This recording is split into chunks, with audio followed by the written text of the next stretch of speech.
Hello friends, मैं अनीता और आज मैं आपके लिए लेकर आई हूँ एक important subject stock SIP versus mutual fund SIP. दोनों में क्या फ़र्क है।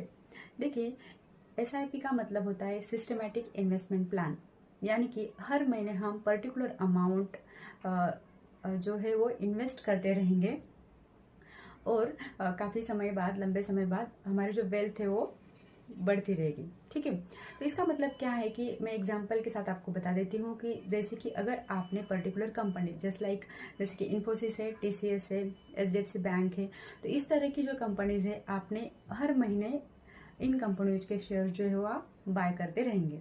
ठीक है, तो कभी क्या होता है, अगर कंपनी के शेयर्स प्राइस बढ़े तो आपको नंबर ऑफ शेयर जो है वो कम आएंगे, या फिर शेयर प्राइस अगर कम हो गए, गिर गए हैं, तो आपके जो का नंबर ऑफ शेयर्स है वो ज़्यादा आएंगे। ठीक है, तो इसका जो है वो बैलेंस रहता, मतलब बैलेंस हो जाएगा और जो एवरेज प्राइस है वो आपकी हो जाएगी। ठीक है, तो इसमें क्या है कि अगर कंपनी की ग्रोथ हो गई है, कंपनी अच्छा परफॉर्म कर रही है, तो आपका डायरेक्टली प्रॉफिट हो जाएगा। उसके साथ साथ कुछ कंपनी जो है वो बोनस और डिविडेंड भी देती है, तो इसका भी आपको लाभ हो जाएगा। ठीक है, ये रहा स्टॉक एसआईपी के बारे में। और अगर हम म्यूचुअल फंड एसआईपी में देखेंगे तो म्यूचुअल फंड एसआईपी में क्या होता है कि जो फंड मैनेजर्स होते हैं, यानी कि हम उन्हें क्या करते हैं कि पूरी परमिशन दे देते हैं कि हमारा फंड जो है आप इन्वेस्ट कीजिए। तो वो क्या करते हैं कि आपके फंड को डाइवर्सिफाइड कर देते हैं। इसका मतलब क्या है कि अलग अलग भागों में इन्वेस्ट करते हैं, जैसे कि स्टॉक्स में, बॉन्ड्स में या कई और एसेट्स में। ठीक है, तो इसमें क्या होता है कि जो रिस्क की लेवल है वो कम हो जाती है, क्योंकि आपका जो क्या फंड है वो फंड उन्होंने क्या किया है, डाइवर्सिफाई किया है। ठीक है, तो उसके साथ आपको जो फंड मैनेजमेंट है उनके जो कुछ चार्जेस होते हैं वो भी आपको पे करने पड़ते हैं, जो कि हम स्टॉक एसआईपी में हमें उसकी ज़रूरत नहीं होती है।